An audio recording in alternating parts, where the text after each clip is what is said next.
नमस्कार साथियों, दोस्तों स्वागत है आपके अपने YouTube चैनल एग्जामवीर में। मैं आपका दोस्त राहुल कुमार आपके अपने YouTube चैनल एग्जामवीर पर तहे दिल से स्वागत करता हूं। दोस्तों, मेरी बिल्ली और मुझे ही मियाऊं, ये जो कहावत सिद्ध होती है वो मालदीव पर पूरी सटीक सिद्ध होती है।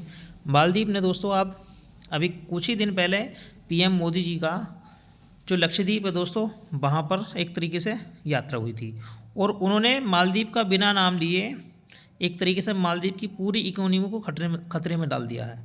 देखिए, मालदीव हमारे PM मोदी जी गए थे और उन्होंने मालदीव को प्रमोट किया था और बोला था कि यहाँ पर आपको हर चीज़ मिलती है। जब आपको यहाँ हर चीज़ मिलती है तो आपको कहीं और जाने की ज़रूरत नहीं है। उन्होंने कभी मालदीव का नाम नहीं लिया, लेकिन दोस्तों ऐसा इसलिए किया गया था क्योंकि दोस्तों मालदीव ने हमसे पैसा कमाता और हमें ही दोस्तों आंखें दिखाता है। देखिए, हमारे देश के सारे पर्यटक मालदीव जाते हैं, पैसा हमसे कमाने के बाद में वो दोस्तों अन्य देशों की बात मानता है, अन्य देशों के बरगाले में लगा हुआ है। देखिए, चीन की बात करी जाए, तुर्की की बात करी जाए तो इन देशों की बात मालदीव ने मानी है, लेकिन हमारे ऊपर टिका हुआ है। अब देखिए, मालदीव ने आज की खबर जो है देख सकते हैं आप, पर्यटक के लिए चीन के समक्ष गिड़गिड़ाए मालदीव के राष्ट्रपति।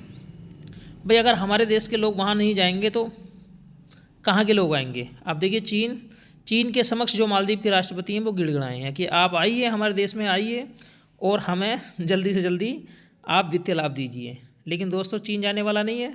भाई, पड़ोसी के काम आता है, दूसरा वाला पड़ोसी काम नहीं आता है।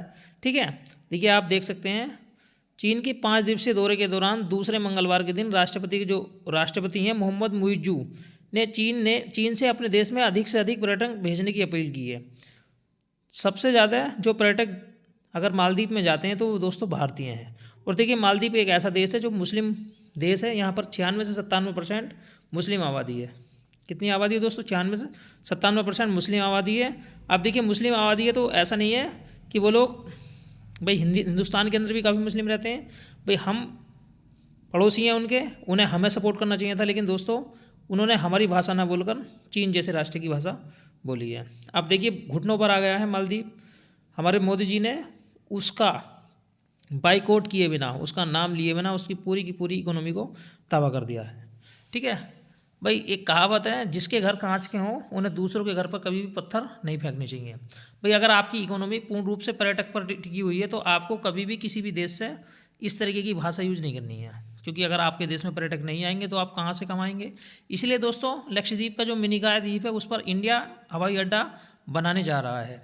और देखिए, वहाँ पर उस हवाई अड्डे पर दोस्तों आपके लड़ाकू जेट विमान, अन्य विमानों की भी तैनाती होगी, जिससे हम अपने पूरे समुद्री क्षेत्र की निगरानी कर सकें। मालदीव से जारी विवाद के बीच लक्षद्वीप के पर्यटन लिहाज से लक्षद्वीप को प्रमोट किया जा रहा है। और दोस्तों, जो सुविधाएं मालदीव में आपको देखने के लिए मिलती हैं वही सारी की सारी सुविधाएं दोस्तों आपको लक्षद्वीप में देखने के लिए मिलेंगी। और इसके लिए दोस्तों हमारे PM नरेंद्र मोदी लक्षद्वीप की यात्रा पर गए और उन्होंने बाकायदे इसका प्रचार किया और देश को, बिल्कुल देश के नागरिकों को, सारे के सारे पर्यटकों को इधर ध्यान आकर्षण किया और बोला कि जो सुविधाएं आपको और जगह मिलती है वो सारी की सारी सुविधाएं यहाँ हैं, तो आपको कहीं भी विश्व में कहीं भी जाने की ज़रूरत नहीं है। दोस्तों, बहुत ही अच्छी न्यूज़ है ये। और देखिए, हमारे देश के पर्यटक को बढ़ावा मिलेगा और हमारा जो पैसा है वो हमारे पास ही रहेगा। ठीक है दोस्तों, अब देखिए, मालदीव की अगर मैं बात करूँ तो मालदीव पूरा का पूरा एक दूसरी देशों की इकोनॉमी टिका हुआ है, वही पर्यटक पर टिका हुआ है। अब उसकी जो आफत है वो देखिए इतनी बुरी आ गई कि उसने चीन के सामने क्या करेंगे भाई, गिड़गिड़ाए हैं। अगर तुम्हें दूसरे के आगे गिड़गिड़ाने की जरूरत नहीं थी दोस्त मालदीव, अगर आप भारत को हमेशा साथ लेकर चलते। ठीक है, क्योंकि हमारे देश का लोगों का दिल इतना बड़ा है कि हम इतना तो दान कर देते हैं हमेशा। ठीक है, आप देखिए, दूसरी जो खबर है वो ये है कि गाजियाबाद का नाम बदलने का जो प्रस्ताव है वो नगर निगम की बोर्ड बैठक में पारित किया गया है। देखिए, गाजियाबाद की अगर मैं बात करूं दोस्तों, 284 साल पहले की न्यूज़ है। 284 साल पहले से गाजियाबाद का नाम, एक जो वजीर है, मुगल काल में एक वजीर होता था दोस्तों, गाजीउद्दीन, उसके नाम पर गाजियाबाद का नाम रखा गया था। ठीक है, अब इसे जो है अब दोस्तों बदलने की सिफारिश की गई है। उस टाइम दोस्तों इसका जो नाम था गाजीउद्दीन, की जो वजीर है गाजीउद्दीन, उसके नाम पर रखा गया था, लेकिन इसे बाद में छोटा करके दोस्तों इसका नाम गाजियाबाद रखा गया। क्या रखा गया भाई? इसका नाम गाजियाबाद। ठीक है, अब देखिए, जो मुख्यमंत्री हैं ND तिवारी, उन्होंने इसे मेरठ से अलग करके मेरठ से अलग करके ज़िला बनाया, लेकिन उन्होंने नाम चेंज नहीं किया।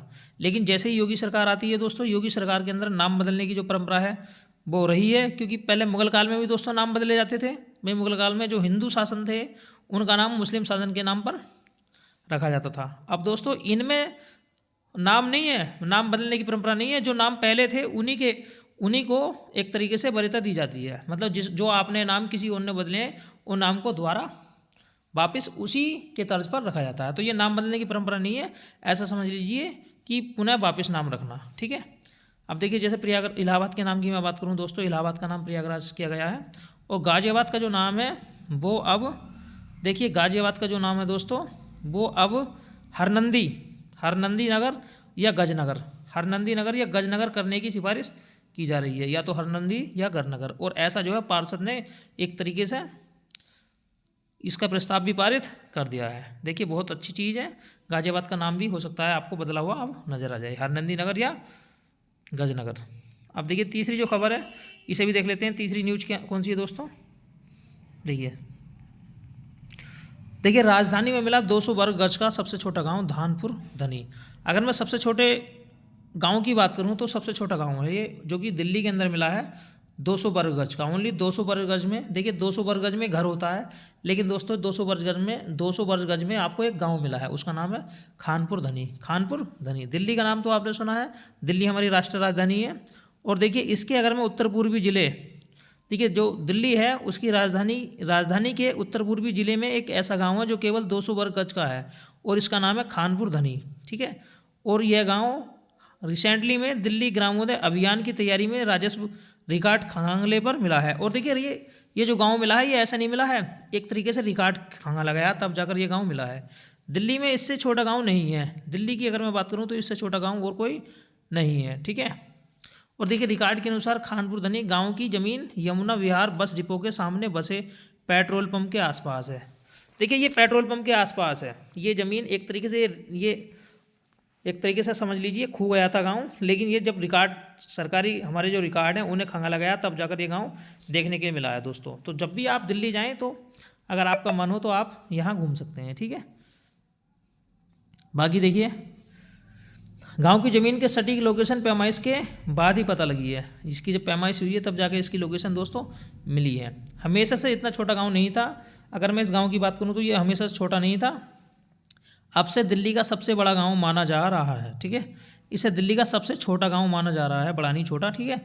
हमेशा से यह इतना छोटा गांव नहीं था। पुराने रिकॉर्ड से मालूम होता है कि यह गांव 373 बीघा एक बिस्वा का हुआ था, 373 बीघा का होता था, लेकिन इसमें केवल 200 वर्ग गज निजी व्यक्तियों की थी, बाकी सरकारी ज़मीन थी। इसमें अगर मैं बात करूँ 200 वर्ग ज़मीन थी व्यक्तियों की, बाकी जो सरकारी ज़मीन थी दोस्तों। 1974 से 1975 के आसपास कहीं सड़क तो कहीं अन्य सरकारी योजनाओं के लिए गांव को ज़मीन दे दी गई। ठीक है। तो इस तरीके से दोस्तों जो निजी व्यक्तियों की ज़मीन थी वही रह गई है, बाकी सारी की सारी ज़मीन सरकारी उसमें चली गई है। इसीलिए इस गांव का जो इतिहास है दोस्तों शुरू से इतना छोटा नहीं था, पहले से इसमें जो ज़मीन थी वो सरकारी थी, और सरकारी ज़मीन सरकारी काम में आ गई, बाकी जो निजी ज़मीन रह गई है वो दोस्तों ये है। ठीक है। तो इतना छोटा गाँव देखने के लिए आपको दोस्तों पहली बार मिला है। इतने छोटे में क्या होता है भाई, घर होता है एक।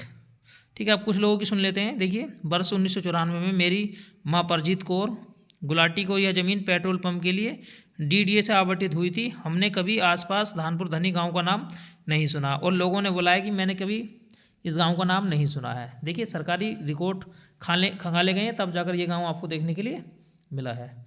देखिए दूसरे वाले जो विधायक हैं वो क्या कहते हैं, भाई मुझे यमुना बिहार में रहते हुए 30 वर्ष से अधिक हो गए हैं, खानपुर धनी गांव का नाम मैंने नहीं सुना है, प्रशासन बता रहा है। तो किसी ज़माने में कोई गांव रहा होगा, किसी ज़माने में कोई गांव रहा होगा, हमने किसी ऐसा कोई गांव नहीं सुना है। ठीक है। तीसरे व्यक्ति के कहते हैं, देखिए अरुण कुमार मिश्रा जो डीएमजी हैं, दिल्ली ग्रामोदय अभियान के लिए खानपुर धनी गाँव का नाम सामने आया है। इस गाँव का क्षेत्रफल 200 गज है, यमुना विहार के पास गाँव की ज़मीन है, आबादी इसमें दर्ज नहीं है, आबादी इसमें कोई भी नहीं है। तो ये चीज़ देखिए सरकारी रिकॉर्ड खंगालने के बाद में दोस्तों ये चीज़ मिली है। दोस्तों देखिए तीनों खबर बहुत अच्छी हैं। अगर वीडियो अच्छी लगी तो वीडियो को लाइक कीजिए, और अगर चैनल पर पहली बार है तो चैनल को सब्सक्राइब जरूर कीजिए। मिलते हैं नेक्स्ट वीडियो में।